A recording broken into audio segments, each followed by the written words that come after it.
Hello everyone, welcome to all on science simplified. तो my dear students, जैसा कि आप सभी स्क्रीन पर देख रहे हैं, हमने चैप्टर 8 है जो वो स्टार्ट कर रखा था। 8th क्लास का chapter number 8 force and pressure. Previous class में हमने इस चैप्टर को स्टार्ट किया था, इसी को कंटिन्यू करेंगे आज की क्लास में हम। तो जिन स्टूडेंट्स ने प्रीवियस क्लास नहीं देखी वो ज़रूर देखें बच्चे, क्योंकि वहाँ पर हमने बेसिक इंट्रोडक्शन है जो फोर्स का वो किया था। हमने डेफिनेशन सीखी थी, ये फोर्स इज़ अ पुश और पुल, ठीक है बच्चे। एंड देन उसके बाद हमने बताया था कि फोर्स को जब हम आइडेंटिफाई करते हैं तो वहाँ पे एक्शन को आइडेंटिफाई किया जाता है। जैसे यहाँ ये 8 से 10 एक्शन दे रखे हैं, ठीक है बच्चे। देन नेक्स्ट हमने ये बताया था फोर्सेस की इंट्रैक्शन है जो वो कैसे होती है। तो ये कॉन्सेप्ट हमने कर लिया था कल सारा। ओके, उसके बाद हमारा जो कंसेप्ट था ये एक्सप्लोरिंग फोर्स। यहाँ पे ये हमने देखा था कि एक साइड से फोर्स लगाते हैं, एडअप होते हैं, अपोजिट साइड से नहीं लगाते हैं, उनका डिफरेंस निकलता है। और मैं आपको एक और इम्पोर्टेंट बात बता दूँ, हम सिर्फ थ्योरी को क्रैम नहीं करते। ये नहीं है कि मैं आपको सिर्फ थ्योरी समझाती हूँ। इस चैनल पर एक एक्स्ट्रा बेनिफिट ये भी है आपको कि आपके जो चैप्टर हैं उनकी मैक्सिमम प्रैक्टिकल, मैक्सिमम एक्टिविटी आपको चैनल पर मिलेंगी, ठीक है। यहीं इसी चैनल पर, किसी और पे नहीं जाना। जैसे ये हमने फोर्स का कंसेप्ट किया, पुश और पुल का, तो ये मैंने एक्टिविटी आपको अपलोड कर दी है, ठीक है। आज मॉर्निंग में मैंने ये अपलोड कर दी है। जो ये कॉन्सेप्ट था वो सेम साइड से फिर अपोजिट साइड से ये करके दिखाया मैंने कि कैसे मोशन होती है, कैसे वो रेस्ट पे रहता है, जो भी गिवन ऑब्जेक्ट है, ठीक है। जो यहाँ कुछ मेरे ऑफलाइन स्टूडेंट्स भी हैं तो उनको बुलाकर तो मैं मैक्सिमम कोशिश करूँगी कि एक्टिविटी आपको दिखाई जाए, जो पॉसिबल एक्टिविटी होती हैं एट होम, ठीक है बच्चे। तो वही है आपके कॉन्सेप्ट है जो इतना क्लियर हो जाएंगे कि फ्यूचर में अगर वो कॉन्सेप्ट रिपीट होता है तो आपको अपना पास्ट में किया हुआ ज़रूर याद आएगा तभी, ठीक है बच्चे। क्योंकि साइंस है जो एक्सपेरिमेंट से ज़्यादा समझ आती है as compare to cramming. Okay, तो नेक्स्ट हम स्टार्ट करते हैं हमारा force can change the state of motion, ठीक है बच्चे। जो फोर्स होता है यानी कि किसी चीज़ को जब हम ऑब्जेक्ट को किसी को पुश करते हैं या पुल करते हैं तो उसकी जो स्टेट है, स्टेट क्या मतलब कि उसकी अभी किस पोजीशन में है, वो रेस्ट में है या फिर मोशन में है। अगर वो रेस्ट में है तो वो उसको मोशन में कर सकता है, अगर वो मोशन में है तो वो उसको रेस्ट में कर सकते हैं, ठीक है बच्चे। तो force can change the state of motion. तो अभी हमने ये देखना है कि कैसे होता है ये, कि फोर्स है जो किसी ऑब्जेक्ट के ऊपर कैसे काम करता है। जैसे इसने बताया है, आपने क्या लेना है, take a rubber ball, rubber की जो बॉल होती है, and place it on a level surface such as table top और अ कंक्रीट फ्लोर। किसी टेबल की टॉप पर रख दो या फिर किसी फ्लोर पर। अब बॉल को पुश करो लेवल के अलोंग, ठीक है। बॉल क्या करेगी, मूव करना शुरू कर देगी। फिर दोबारा से बॉल को पुश करो, ठीक है, वो मूव कर रही है, फिर दोबारा से किया उसने। अब पहले हमने नॉर्मल पुश किया था, अब वो मोशन में थी, मोशन में उसको पुश किया तो थोड़ा सा उसकी स्पीड पर इफेक्ट पड़ेगा ना। अब ये तो बड़ी कॉमन सी बात है, करके देख सकते हो आप। क्या इसकी स्पीड इंक्रीज होगी और डिक्रीज होगी, ये आपने बताना है। नेक्स्ट क्या करना है आपने, place your palm in front of moving ball. जो वो बॉल मूव कर रही है ना, जो वो बॉल चल रही है, उसके सामने आप लोग अपनी हथेली रखो। Remove your palm as soon as the moving ball touches it. जैसे ही आपकी हथेली की बॉल लगी तभी आप लोग अपनी हथेली को हटाओ। Does your palm apply a force on the ball. तो क्या आपकी हथेली ने बॉल पे कोई फोर्स अप्लाई किया था, क्या बॉल की स्पीड है जो उस पर कोई इफेक्ट पड़ा है, वो इंक्रीज हुई है या डिक्रीज हुई है, ठीक है। और अगर आप पाम को ऐसे ही लगाए रखोगे तो फिर क्या होगा। तो ये सब जो रिज़ल्ट हैं कैसे पता लगेंगे, जब एक्टिविटी करके देखोगे, ठीक है बच्चे। इसमें कोई ये नहीं है कि कोई जलने की बात है, कोई रिस्क की बात है, नॉर्मल सी एक्टिविटी है। हर एक लाइन प्रोसीजर मैंने आपको बता दिया है, तो आप लोगों ने ज़रूर ट्राई करना, ठीक है बच्चे। तो अगर बॉल रेस्ट पे होती है, वो मूव करती है जब उसके ऊपर हम फोर्स लगाते हैं। तो यहाँ से देखो क्या है, आपने देखा होगा, you might recall similar situation, ठीक है। ये तो चलो मैंने बोल दिया कि करके देखो, लेकिन जैसे आप लोग बच्चों के साथ खेलते हो, बॉल के साथ खेलते हो, है ना, जो भी एक्टिविटी आप लोग करते हो ड्यूरिंग इवनिंग टाइम, तो वहाँ पे क्या होता है, इस टाइप की बहुत सिचुएशन आप लोग देखते हो। वो बात अलग है कि वो नोट नहीं करते आप अपने माइंड में कि हाँ ये हुआ है। तो आज आपने वो नोट भी करनी है कि कोई चीज़ मोशन में थी वो एकदम कैसे स्टॉप हुई है, वो स्टॉप थी तो आपने फोर्स लगाया था, क्या वो मोशन में आई है, उसकी स्पीड बढ़ी है या फिर घटी है। ठीक है बच्चे, तो ये सारी चीज़ों को नोट डाउन किया करो। साइंस को एक्सप्लोर किया करो अपनी एवरीडे लाइफ में, जितना एक्सप्लोर करोगे ना इतनी इंटरेस्टेड लगेगी आपको साइंस। ओके, उसके बाद है while taking a penalty kick in football. जब फुटबॉल में एकदम से किक मारते हैं तो प्लेयर है जो क्या करता है, फोर्स अप्लाई करता है बॉल के ऊपर।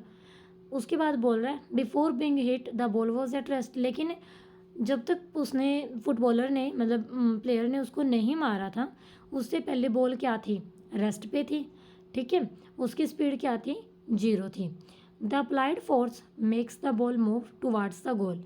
अब प्लेयर ने फोर्स कैसे अप्लाई किया है, उसको गोल की तरफ लेके जाना है, तो जिस डायरेक्शन में फोर्स अप्लाई करते हैं मोशन उसी डायरेक्शन में होती है। ये कॉन्सेप्ट भी आपको प्रैक्टिकली समझा दी है। ठीक है बच्चे, तो आप लोग शॉर्ट्स में जाकर विजिट कर लेना, देख लेना ये ज़रूर। सपोज द गोलकीपर डाइव्स और jumps up to save the goal. तो जो गोलकीपर है वो क्या करता है, डाइव्स करता है या जंप करता है गोल को बचाने के लिए, एकदम छलांग लगाता है ना, कूदता है वो, ठीक है, या नीचे की तरफ होते हैं। तो जो गोलकीपर का एक्शन होता है वो क्या होता है, मतलब गोलकीपर किस तरह से पोजीशन लेता है। तो गोलकीपर हमेशा इस तरह से पोजीशन सेट करता है अपनी, वो फोर्स अप्लाई करता है मूविंग बॉल के ऊपर, ठीक है, उसको स्टॉप करने के लिए। The force applied by him can stop और डिफ्लेक्ट द बॉल। तो जो फोर्स उसने अप्लाई किया या तो वो बॉल को स्टॉप कर देगा, ठीक है, या फिर वो एकदम थोड़ी बहुत मोशन में रहेगी। सेविंग अ गोल बिंग स्कोर्ड, अगर उसने गोल कर लिया है, उसने बचा लिया उसको, तो उसका स्कोर हो जाएगा, मतलब उसके स्कोर में ऐड हो जाएगा। नहीं बचाया तो प्लेयर के स्कोर में हो जाएगा। ठीक है, if the goalkeeper succeed in stopping the ball its speed decrease to 0। अगर गोलकीपर ने बॉल को रोक लिया है ना, जो बॉल पहले मोशन में थी, स्पीड में थी, तो जब वो रुक गई है, कोई चीज़ जब रुक जाती है मतलब टाइम बढ़ रहा है लेकिन वो वहीं की वहीं है, तो उसकी स्पीड है जो वो क्या हो जाती है, 0 हो जाती है। स्पीड क्या हो जाती है बच्चे उसकी, 0। नेक्स्ट है हमारे पास ये, एक मिनट बच्चे, यहाँ पे नेक्स्ट है आपके पास, this observation suggest that a force applied on an object में चेंज इट्स स्पीड। तो हमें पता लग गया कि कोई बॉल अगर मोशन में थी, ड्यूरिंग मोशन उस पर फोर्स आपने अप्लाई किया तो उसकी जो स्पीड है वो बढ़ जाएगी। ठीक है, अगर फोर्स हम अप्लाई करते हैं ऑब्जेक्ट पे उसकी डायरेक्शन में तो स्पीड है जो वो क्या होती है, इंक्रीज होती है। वही लाइन लिखी है बस उसने इंग्लिश में। If the force applied on the object is in the direction of its motion the speed of the object increase. तो ऑब्जेक्ट की स्पीड है जो बच्चे वो क्या करेगी, इंक्रीज करेगी। If the force is applied in the direction opposite to the direction of motion. अगर जो फोर्स अप्लाई करते हैं, ठीक है, किस डायरेक्शन में, अपोजिट में, मोशन की डायरेक्शन के, तो इसका रिजल्ट क्या होगा, decrease in speed of object. Object की जो स्पीड है वो क्या कर जाएगी, डिक्रीज कर जाएगी। अब ये बोल रहे हैं I have seen children competing with one another in moving a rubber tire on a ring by pushing it। देखा है ना, जैसे ये एक बच्चा मूव कर रहा है ऐसे मूव, ठीक है, तो हम जैसे अब तो नहीं ये बच्चे खेलते, पहले बहुत खेलते होते थे, हम तो जब छोटे थे यही खेलते। हमें कौन सा कोई वीडियो गेम और ये वो चीज़ें ला के देता था, जैसे अब आपके पास इतनी फैसिलिटी हैं, तो घर पे ही जो चीज़ें होती थी उनसे खेल लेते थे। ठीक है, तो कंपटीशन करते थे गलियों में, जैसे पहले ज़्यादा व्हीकल्स भी नहीं होते थे तो आराम से खेला भी जाता था। अब तो ये भी इशू रहता है ना। तो 3-4 जने हैं, जैसे ऐसे ये टायर सा लिया, ये छड़ी ली और उसको रहता था उससे आगे निकालने की, उसको रहता था उससे आगे। एक्चुअली ये जो छड़ी है इसके टायर के मारते जाते हैं बस, और ये आगे आगे मूव करता जाता है, बस उसको बैलेंस बना के रखना होता है। ठीक है, तो स्पीड है जो टायर की इंक्रीज करती रहती है जैसे जैसे इसको पुश किया जाता है आगे की तरफ, इसके छड़ी मारी जाती है। ठीक है बच्चे, अब ये जो आपकी पहेली है ये क्यूरियोसिटी है, इसको किसकी है, curious to know whether application of force can only change the speed of an object. ये बोल रही है कि जो हम फोर्स लगाते हैं उससे क्या सिर्फ ऑब्जेक्ट की स्पीड चेंज होती है या कुछ और भी होता है। ठीक है, उसके कुछ और कंक्लूजन भी है या फिर सिर्फ यही है। ठीक है, तो यहाँ पर एक और एक्टिविटी दी है, देखो, take a ball and place it on a level surface as you did in activity 8.3। जो पीछे किया था बस ऐसे ही रखो। Make the ball move by giving it a push.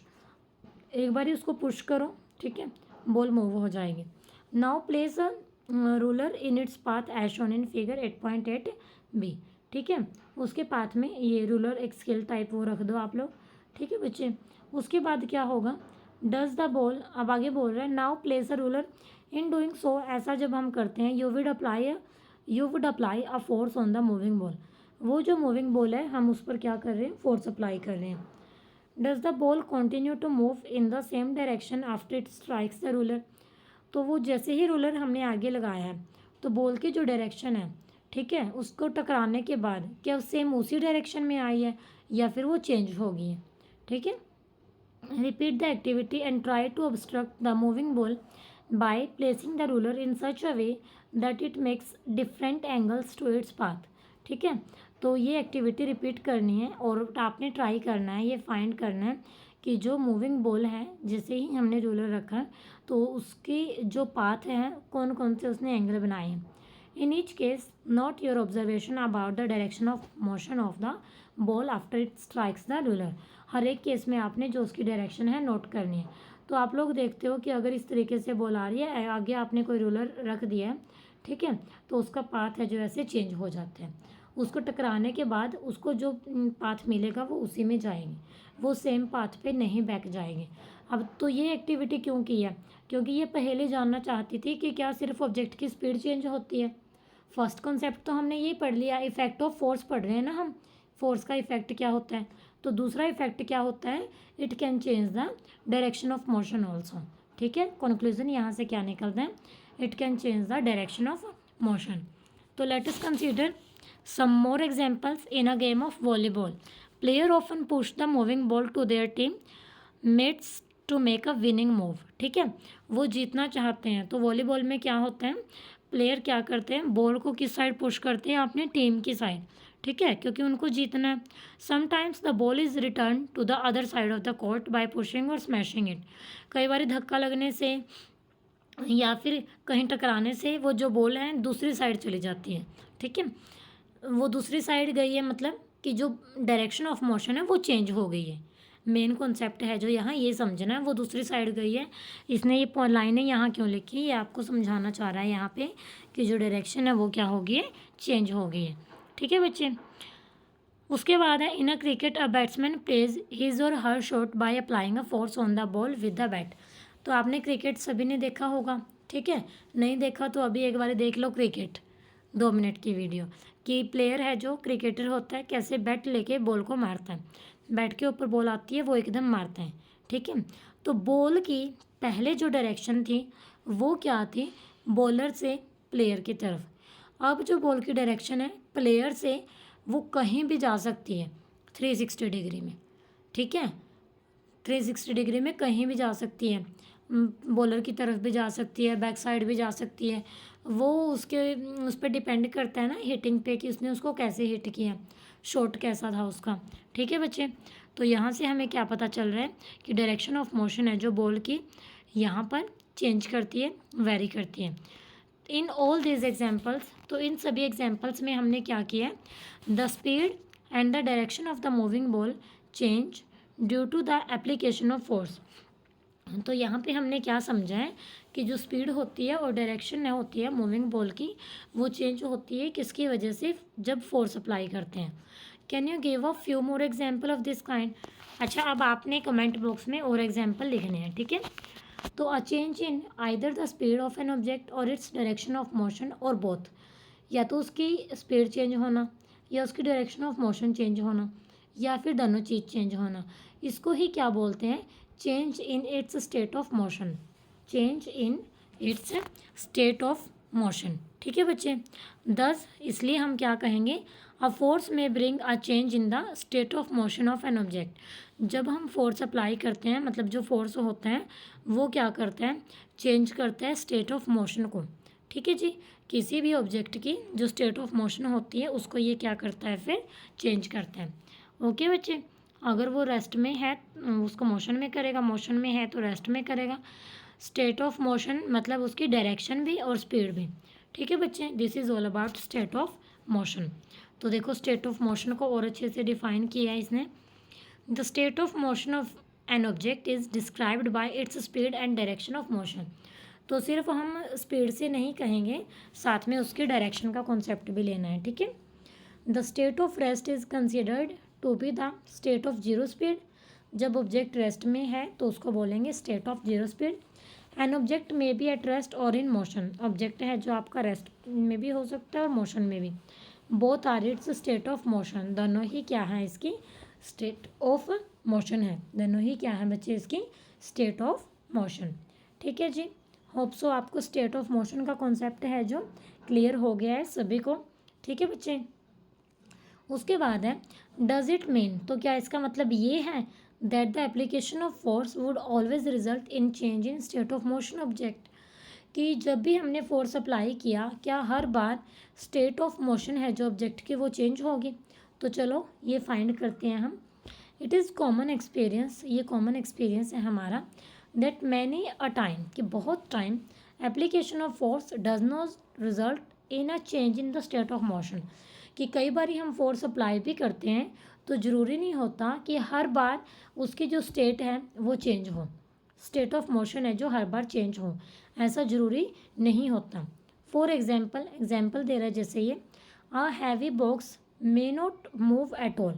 Heavy box है कोई भी, ठीक है, तो वो मूव नहीं करेगा कब तक, जब तक आप उस पर मैक्सिमम फोर्स नहीं अप्लाई करोगे।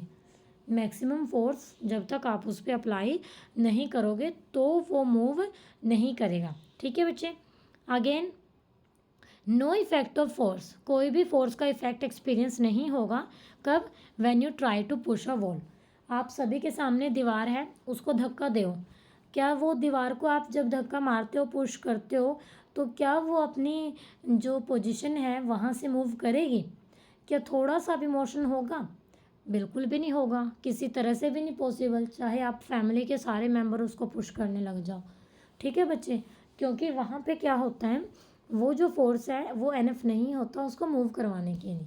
ठीक है बच्चे, उसके लिए तो फिर हथौड़ों की ही ज़रूरत होती है। ठीक है, और उससे भी वो मूव नहीं करती, टूटते ही है। ठीक है जी, मतलब दूसरे ऑपरेटर्स, सॉरी, हथौड़ा भी मैंने मतलब ये लगा लो, बस हथौड़ा से तो थोड़ी बहुत टूट फूटी होती है। ठीक है जी, उसके बाद नेक्स्ट है हमारे पास यहाँ से, force can change the shape of an object. ठीक है, जो फोर्स होता है वो क्या करता है, शेप है जो ऑब्जेक्ट की उसको भी चेंज कर देता है। Some situations have been given in column 1 of table 8.2 in which object are not free to move. यहाँ है ना जो कॉलम 1 है आपका, इसमें दिखा रखा है जो हमारे पास कुछ सिचुएशन दे रखी हैं जो फ्री नहीं है। ठीक है, मूव करने, फ्रीली मूव नहीं कर सकते। कॉलम 2 में बता रखा है, तरीका बता रखा है कि कैसे फोर्स उस पर अप्लाई किया जाता है। ठीक है, इन विच अ फोर्स कैन अप्लाइड। और कॉलम 3 में दिखा रखा है डायग्राम। ठीक है, एक्शन दिखा रखा है मतलब उसका। उसके बाद है नेक्स्ट है जो हमने ऑब्जर्व करना है, effect of force in as many situations. You can also add similar situations using available material from your environment. आप लोगों को अगर पता है तो आप लोग भी अपनी चॉइस से बता सकते हो। Note your observation in column 4 and 5 of table. ठीक है, कॉलम 4 और 5 हैं जो, उसमें आपने नोट करना है। देखो, अ लंप ऑफ डफ ऑन अ प्लेट। ठीक है, तो इसमें क्या होता है, जैसे ये मतलब आटा लेते हैं और उसको इस तरह से गूंथते हैं, वो सिचुएशन है ये। ठीक है बच्चे, तो इसको हैंड्स के साथ प्रेस डाउन करते हैं। जब इसको प्रेस करते हैं तो मोशन हुई है, change in state of motion हुआ है, तो क्या उसकी डायरेक्शन चेंज हुई है? डायरेक्शन तो चलो नहीं यहाँ बोल सकते, और स्पीड का दे बताना है फिर आपने। शेप चेंज हुई है यहाँ पे, तो शेप यहाँ पर चेंज होती है, शेप वाले कॉलम में यस आ जाएगा। Spring fixed to the seat of bicycle. Spring है जो ये फिक्स किए होते हैं, जब आप बैठते हो तो वो थोड़ा नीचे की तरफ जाती है। ठीक है बच्चे, डाउनवर्ड पुश होता है वहाँ पे। A rubber band suspended from a hook, nail fix on a wall। ठीक है, दीवार पर ये नेल को ऐसे फिक्स कर रखा है और इस पर रबड़ बैंड सस्पेंड है। आप उसको हैंग करते हो, उसको खींचते हो मतलब अपनी तरफ। ठीक है, या कोई वेट हैंग करते हो वहाँ पे, उसको पुल करते हो। उसको जब आप एकदम खींचते हो तो वहाँ पे क्या होगा, अपनी तरफ जब खींचते हैं उसको पुल बोलते हैं हम। ठीक है, तो उसकी जो पोजीशन है, स्टेट है जो, वो चेंज हो जाएगी, मोशन में आ गया अब वो। ठीक है बच्चे, ये प्लास्टिक और मेटल स्केल को जब हम रखते हैं। ओके जी, तो होप सो आप लोग समझ रहे हो कि ये इस टेबल में क्या कहना चाह रहा है। और जिन बच्चों को पता है यहाँ पे कमेंट बॉक्स में इनके बताने भी हैं। अब मैं सारे बता दूंगी तो आप लोगों को क्या पता लगेगा है, थोड़ा सा आपको भी पता होना ज़रूरी है सारी चीज़ें। अब देखो ये बोल रहे हैं, what do you conclude from the observation noted in table 8.2। 8.2 table में हमने ये 4 एक्टिविटी जो की हैं, वहाँ से आप क्या कंक्लूजन निकालते हो। एक तो वहाँ पे आपको फोर्स का एक्शन पता लगा कि वो पुश है या फिर वो पुल है, ठीक है, हैंगिंग है, लिफ्टिंग है, प्रेसिंग है, इस तरह से। What happens when you apply a force on an inflated balloon by pressing it between your palms। आपने अपनी हथेली के बीच में बैलून को ले लिया, वहाँ पे आप फोर्स अप्लाई करते हो तो क्या होगा। What happens to the shape of a ball of dough when it is rolled to make a चपाती। ठीक है, जब आटे की एक उसको आप ले लेते हो, वो गोल होती है, फिर उसको प्रेस करते हो और फिर बेलन के साथ घुमाया जाता है तो वो एक चपाती बन जाती है। तो शेप पूरी चेंज होगी है ना। वट हैपन्स क्या होता है, when you press a rubber ball place on a table. Table पर कोई रबर बॉल होती है, उसको प्रेस कर देते हो आप। तो इन सभी एग्जाम्पल्स में हम देखते क्या हैं, ठीक है, तो समझ भी गए होंगे आप लोग सभी। हम यहाँ से ये समझते हैं, फोर्स ऑन एन ऑब्जेक्ट में चेंज इट्स शेप। जो फोर्स होता है किसी भी ऑब्जेक्ट पर, वो उसकी शेप को क्या करता है, चेंज करता है। ये ऊपर जितने भी एग्जाम्पल हमने किए हैं, इन सभी एग्जाम्पल्स में शेप है जो वो क्या हुई है, चेंज हुई है। ठीक है बच्चे, उसके बाद बोल रहे हैं, having perform all the above activity. इन सभी एक्टिविटी को परफॉर्म करने के बाद you would have realize that a force. फिर आप रियलाइज़ करते हो कि फोर्स क्या होता है। May make an object move from rest. एक ऑब्जेक्ट जो रेस्ट पे था वो मूव करना शुरू कर देगा, हो सकता है, मतलब मे लिखा है ना, मे होता है possibility. May change the speed of an object if it's moving. तो स्पीड है जो ऑब्जेक्ट की उसको चेंज कर सकता है अगर वो मूविंग है, ठीक है। स्पीड जो पहले थी उसको ज़्यादा कर सकता है या कम कर सकता है। मे change the direction of motion of an object. Direction का अभी हमने कितने एग्जाम्पल किए थे, भूले तो नहीं इतनी जल्दी। उसके बाद है मे bring about a change in shape of an object. अभी किए हैं जैसे हमने ये example shape of an object वाले, ठीक है बच्चे। उसके बाद नेक्स्ट है हमारे पास मे कोज, और क्या रिजल्ट हो सकता है इसका, मे कोज सम और ऑल ऑफ दिस इफेक्ट। इसमें से कुछ या फिर सभी इफेक्ट हैं जो हो सकते हैं, ठीक है बच्चे। उसके बाद देखो, वाइल फोर्स, जो एक फोर्स होता है, मे कोज वन और more of this effect. In force की वजह से एक या फिर एक से ज़्यादा इफेक्ट हैं जो हो सकते हैं। It is important to remember, ये बहुत ज़रूरी है समझना, that none of this action can take place without the action of force. इनमें से कोई भी एक्शन फोर्स के बिना नहीं हो सकता, ठीक है बच्चे। फोर्स है जो सभी में अप्लाई हुआ है। दस an object can not move by itself. तो ये तो क्लियर हो गया कि ऑब्जेक्ट है जो कोई भी अपने आप मूव नहीं करता, वहाँ अगर उसकी मोशन में वो आता है तो that will possible only by the action of force. It can not change speed by itself. अपने आप से स्पीड नहीं चेंज कर सकता। It can not change direction by itself. अपने आप से वो डायरेक्शन भी चेंज नहीं कर सकता। जब आगे कहीं जाके हिट करेगा ना, टकराएगा, तभी डायरेक्शन चेंज होगी। And its shape can not be change by itself. अपने आप वो बोल रहा है कि शेप है जो वो भी चेंज नहीं कर सकता, ठीक है बच्चे। लेकिन मेरे दिमाग में अभी क्या एग्जाम्पल आ रहा है शेप चेंज का अपने आप का। देखो, जैसे बैलून्स होते हैं, वो आप फर्स्ट डे फुलाया उसको फुल हवा होती है। आफ्टर 3-4 डेज़ अपने आप जो उसकी हवा है वो कम होना शुरू हो जाती है, ठीक है। थोड़ा बहुत मतलब जो गैस है वहाँ पर हीलियम थोड़ी करके अपने आप रिलीज़ होने लगती है। और आप लोग देखते हो कि 10-20 दिन बाद उसकी है जो मतलब स्मेल भी आने लगती है, कलर भी चेंज हो जाता है और शेप भी चेंज हो जाती है, ठीक है। लेकिन वो एक टाइमली एक्शन है, उसको हम यहाँ ये नहीं बोल सकते कि इंस्टेंटली वो चेंज हो गया। वहाँ थोड़ा दूसरा कॉन्सेप्ट भी लगेगा। ये तो ठीक ही है बात है कि शेप नहीं चेंज हो सकती, और एक्सेप्शन सारी जगह होते हैं, तो आप ये एज एन एक्सेप्शन भी समझ सकते हो, ठीक है बच्चे। उसके बाद है हमारे पास कॉन्टैक्ट फोर्सेस, यानी कि हमने अभी ऊपर किया फोर्स के इफ़ेक्ट। मैं एक बार आपको रिवाइज़ करवा देती हूँ। इफ़ेक्ट ऑफ फोर्स हमने किए हैं। इफ़ेक्ट ऑफ फोर्स में हमने 3-4 इफ़ेक्ट हैं जो उसके समझे हैं। फर्स्ट हमने समझा था कि force can change the speed of an object, ठीक है। स्पीड ऑफ एन ऑब्जेक्ट को फोर्स है जो चेंज कर सकते हैं। Force can change the state of motion.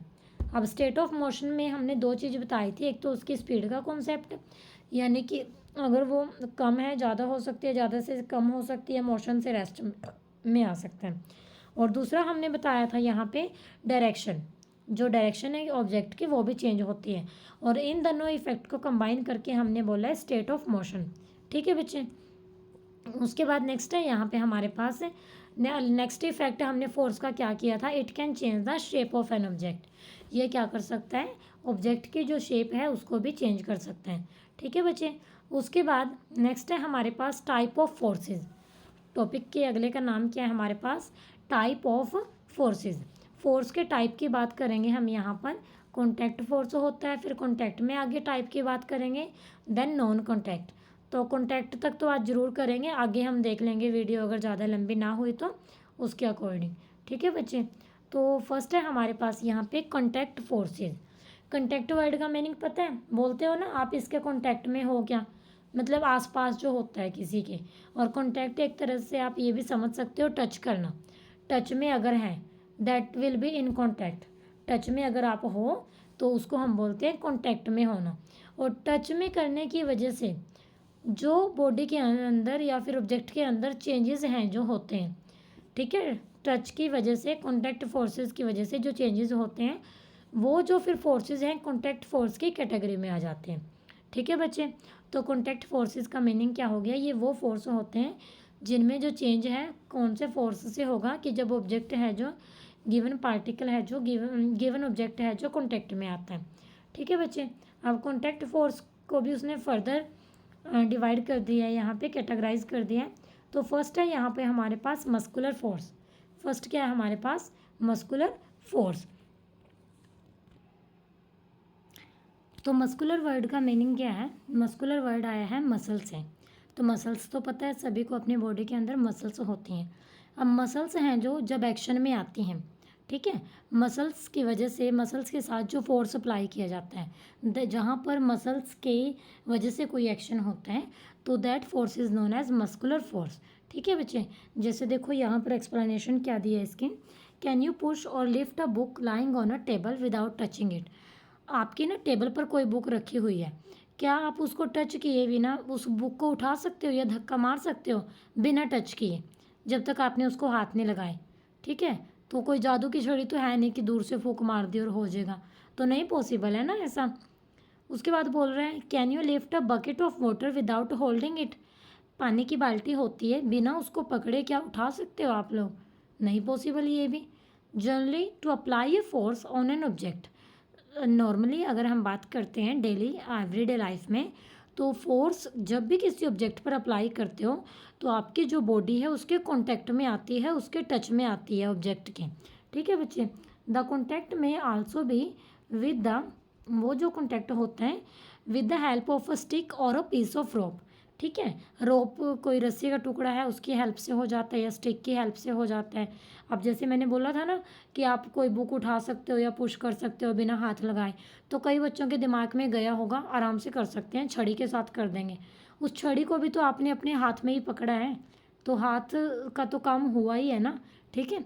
When we push an object like a school bag, तो जैसे कि अगर हम किसी ऑब्जेक्ट को पुश करते हैं जैसे कि स्कूल बैग को करते हैं, ठीक है, और lift a bucket of water, या फिर पानी से भरी बाल्टी को उठाते हैं, where does the force come from. तो यहाँ पे जो फोर्स आपने लगाया है तो वो फोर्स कहाँ से आता है, वो फोर्स कहाँ से आता है सोचो ज़रा, ठीक है। This force is caused by the action of muscles in our body. ये फोर्स कहाँ से आया है, ये फोर्स आया है जब हमारी मसल ने एक्शन किया, हमारी मसल है जो वहाँ पर एक्टिव हुई है, तब ये फोर्स आया है। The force resulting due to the action of muscle, यानी कि मसल के एक्शन की वजह से जो फोर्स वहाँ पर आया है is known as the muscular force. उसको हम क्या बोलते हैं, मस्कुलर फोर्स। क्या बोलते हैं हम उसको, मस्कुलर फोर्स, ठीक है बच्चे। मस्कुलर फोर्स की डेफिनेशन सभी को समझ आ गई। जहाँ पर एक्शन ऑफ मसल्स होता है, आपकी मसल्स हैं जो काम करती हैं, आपको महसूस होता है कि हमने कोई काम किया है, बॉडी है जो पेन फील करती है अगर फर्स्ट टाइम वो काम करते हो, डेली करते हो फिर हैबिचुअल हो जाते हो, ठीक है। उसके बाद नेक्स्ट है यहाँ पे, it is the muscular force, ये मस्कुलर फोर्स ही होता है that enables us to perform all activity, ठीक है। ये मस्कुलर फोर्स ही होता है जिसकी वजह से हम सभी एक्टिविटी करते हैं। इन्वॉल्विंग, इसके अंदर क्या क्या इन्वॉल्व है अब, मूविंग और बेंडिंग ऑफ आवर बॉडी, हमारी बॉडी का मूव होना, ठीक है, चलना मतलब बेंडिंग होना, मुड़ते हैं जैसे हम सीधे होते हैं, ये सारे फोर्स, ये सब एक्शन है जो मस्कुलर फोर्स की कैटेगरी में ही आते हैं। In class 7th you have learned that in the process of digestion, digestion की जो प्रोसेस होती है ना, जो फूड होता है उसमें वो पुश होता है एलिमेंट्री कैनाल के थ्रू, ठीक है। एलिमेंट्री कैनाल वो कैनाल होती है जहाँ पे फूड को पुश किया जाता है, डाइजेशन के लिए आगे भेजा जाता है, ठीक है। Could it be a muscular force that does it, क्या यहाँ पे भी मस्कुलर फोर्स होता है? बिल्कुल होता है जी। You also know that lung expand and contract while we inhale and exhale air during breathing, पता है ना, जब सांस लेते हैं हम तो आपके जो लंग्स हैं एक्सपेंड हो जाते हैं और छोड़ते होते हैं तो कॉन्ट्रैक्ट हो जाते हैं, सिकुड़ जाते हैं। तो ये जो मसल्स हैं कहाँ पे लोकेट होती हैं और हमारी ब्रीथिंग है जो कैसे पॉसिबल होता है, सोचिए ये चीज़ें कभी आपने ध्यान से। Can you list a few more example, जैसे बुक वालों ने एग्जाम्पल दिए, क्या आप और एग्जाम्पल दे सकते हो इस तरह के? तो जिनके अभी माइंड में आ गया है तो वही एग्जाम्पल कमेंट बॉक्स में अभी के अभी लिख दो, क्योंकि अगर बाद में सोचोगे ना कि वीडियो कंप्लीट होने के बाद लिखेंगे फिर भूल जाओगे आप। अभी के अभी एक बारी वीडियो को रोक के मस्कुलर फोर्स के एग्जाम्पल लिखो जो आपके माइंड में है, ठीक है। Animals also make use of muscular force to carry out their physical activity and other task, तो सिर्फ ह्यूमन बींग ही नहीं होता जो मस्कुलर फोर्स का एक्शन है जो करते हैं, एनिमल्स जो होते हैं वो भी यूज़ करते हैं मस्कुलर फोर्स का। क्यों? उनको भी फिजिकल एक्टिविटी हैं जो करनी होती हैं, दूसरे कई टास्क हैं वो भी करते होते हैं। Animals like bullock, horse, donkeys and camels are use to perform various task for us, ठीक है। जैसे ये बुलॉक हो गया, हॉर्सेस, डोंकी, कैमल्स वगैरह, तो ये क्या करते हैं हमारे लिए कई टाइप के टास्क हैं जो करते हैं। In performing this task they use muscular force, जैसे देखो बैल है, भोजा उठाते हैं ये, है ना, और फिर आगे चलते हैं इतने भोजे को लेकर, तो जो ये मूव कर रहे हैं तो ये कैसे मूव कर रहे हैं? मस्कुलर फोर्स से, ठीक है बच्चे। तो ये एनिमल्स का मस्कुलर फोर्स दिखा रखा है यहाँ पे। उसके बाद है, since muscular force can be applied only when it is in contact with an object, it is also called a contact force. तो जैसा कि आप सभी ने देख लिया कि जो मस्कुलर फोर्स होता है उसको हम सिर्फ तभी अप्लाई कर सकते हैं जब ऑब्जेक्ट के कॉन्टैक्ट में होता है, ठीक है। ऑब्जेक्ट है जब कॉन्टैक्ट में होता है, इसीलिए हम इसको क्या बोलते हैं? Contact force. सेकंड नेम क्या है बच्चे इसका? Contact force. Are there other type of contact force? Let us find out. तो कॉन्टैक्ट फोर्स की कैटेगरी में क्या सिर्फ मस्कुलर फोर्स आता है या और फोर्स भी आते हैं? तो वो अभी हमने देखना है। तो यहाँ पे नेक्स्ट है हमारे पास फ्रिक्शन, तो ये कॉन्टैक्ट का तो आज कंप्लीट कर ही लेते हैं, ठीक है। तो हमारे पास है फ्रिक्शन। फ्रिक्शन होता है घर्षण, ठीक है, मतलब घिसना। कोई चीज़ कांटेक्ट में आएगी वो भी तभी घिसेगी ना, इसीलिए कांटेक्ट फोर्स की कैटेगरी में ही आता है फ्रिक्शन जो फोर्स होते हैं, ठीक है बच्चे। तो बेसिकली अगर मैं बताऊं फ्रिक्शन का मीनिंग क्या होता है, जब आपने देखा है कि बॉल है जब वो ग्राउंड पर क्या कर रही है, रोल कर रही है ग्राउंड के अलॉन्ग, तो धीरे धीरे पहले वो स्लो होगी फिर वो रुक जाएगी। तो ऐसा क्यों हुआ बताओ? कभी सोचा आपने कि हमने तो आगे कोई हाथ नहीं लगाया था, कोई आगे उसके हिट नहीं किया था, फिर वो कैसे रुक गई? ठीक है, यही इन्हीं क्वेश्चनों के जवाब मिलेंगे इस पैराग्राफ में हमें, इसीलिए मैं पहले नहीं बता रही आपको, ऐसे तो फिर सारा मज़ा ख़राब हो जाएगा, आप सुनोगे नहीं, ठीक है। तो यहाँ पे सुनो, आपकी बुक की लैंग्वेज के अकॉर्डिंग ही बताएंगे आपको। Recall some of your experience, अपने कुछ एक्सपीरियंस को याद करो। A ball rolling along the ground gradually slow down and finally comes to rest, एक जो बॉल होती है वो रोल करती है ग्राउंड पे, ठीक है, और फिर वो धीरे धीरे स्लो डाउन हो जाती है और फाइनली वो रेस्ट पे आती है, ठीक है बच्चे। तो ऐसा क्यों होता है? अब सेकंड एग्जांपल ये बता रहा है, when we stop pedalling a bicycle, bicycle को जब हम पैडलिंग करना बंद कर देते हैं, इट ग्रेजुअली स्लो डाउन्स, धीरे धीरे होती है ये और finally comes to a stop. ठीक है, अ कार और a scooter also comes to rest once its engine is switch off. Engine को जब स्विच ऑफ करते हैं तो कार और ये भी ऐसे ही करते हैं। सिमिलरली इसी तरह से a boat comes to rest if we stop rowing it. ठीक है, जो नाव होती है अगर उसको भी चलाना हम बंद कर देते हैं तो वो भी रेस्ट पे आ जाती हैं। ठीक है जी, उसके बाद है can you add some more such experience. तो आप लोग बता सकते हो। तो जिन बच्चों के माइंड में अभी आए हैं अभी के अभी कमेंट बॉक्स में जाओ, कमेंट करो। ठीक है, वीडियो को रोक के बीच में कमेंट करो। जहाँ मैं आप बोलती हूँ ना ये आप कमेंट करके बताना, तो वहीं के वहीं उसको कमेंट कर दिया करो, बाद में भूल जाते हो आप लोग। और जब किसी चीज़ को कमेंट कर दो ना वो चीज़ मतलब आपकी पक्की होगी। नोटबुक में तो आप लिखते नहीं, कम से कम कमेंट में लिखने से तो आपकी पक्की हो जाती है वो।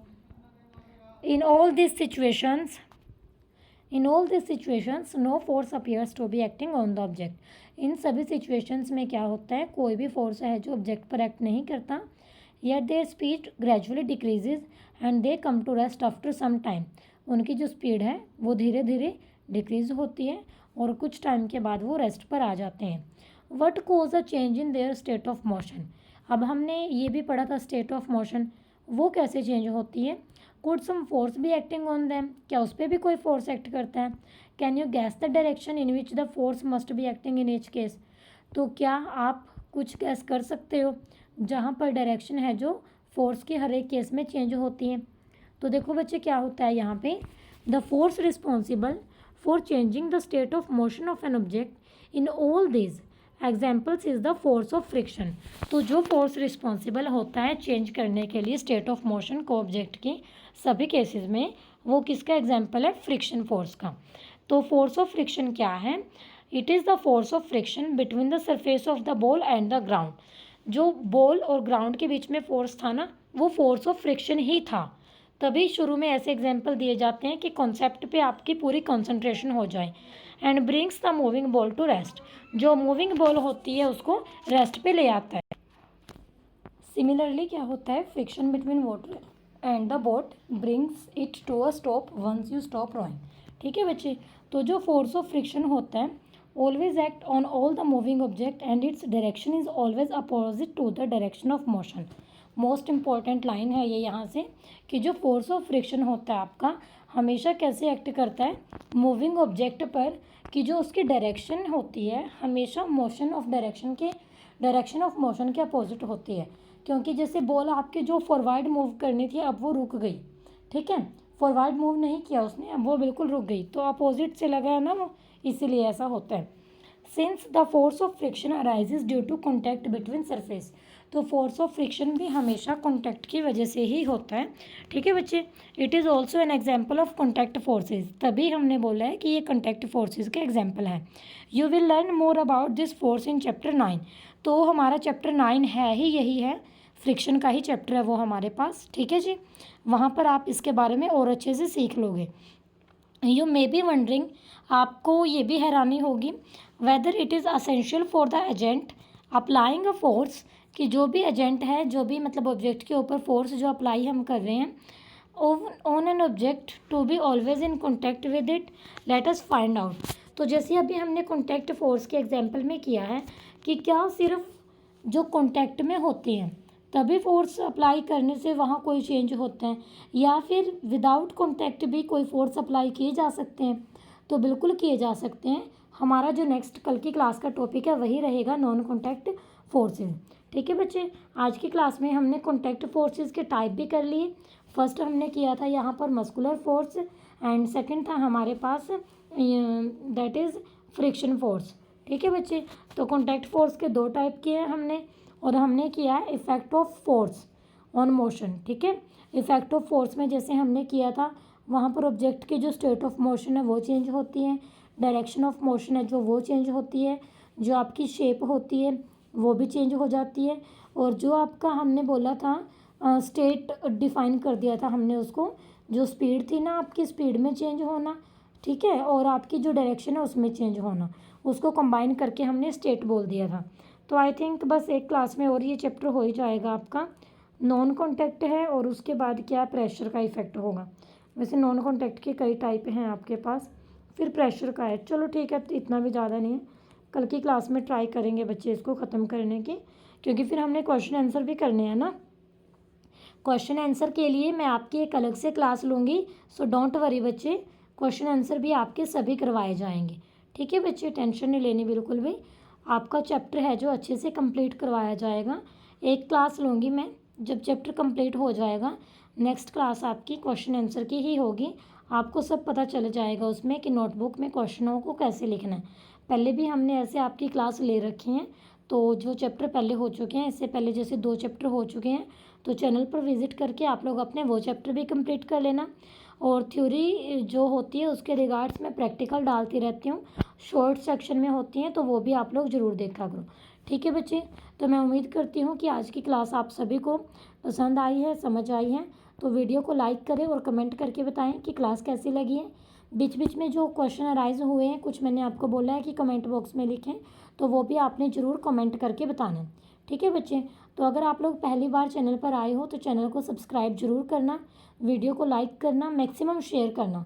ठीक है, क्योंकि कई बार होती हैं स्टूडेंट्स को पता ही नहीं होता कि कंप्लीट सिलेबस करवाने वाला कोई यूट्यूब पे चैनल है या फिर नहीं है, या फिर यानी कि एनसीईआरटी बुक को कवर करने वाला कोई चैनल। तो ये चैनल आपकी एनसीईआरटी को भी कवर करता है, प्लस जो आपके स्कूल ने कोई भी पब्लिकेशन लगवा रखी है उसको भी कवर करेगा, क्योंकि मैं एक्स्ट्रा नॉलेज यहाँ पर बहुत देती रहती हूँ।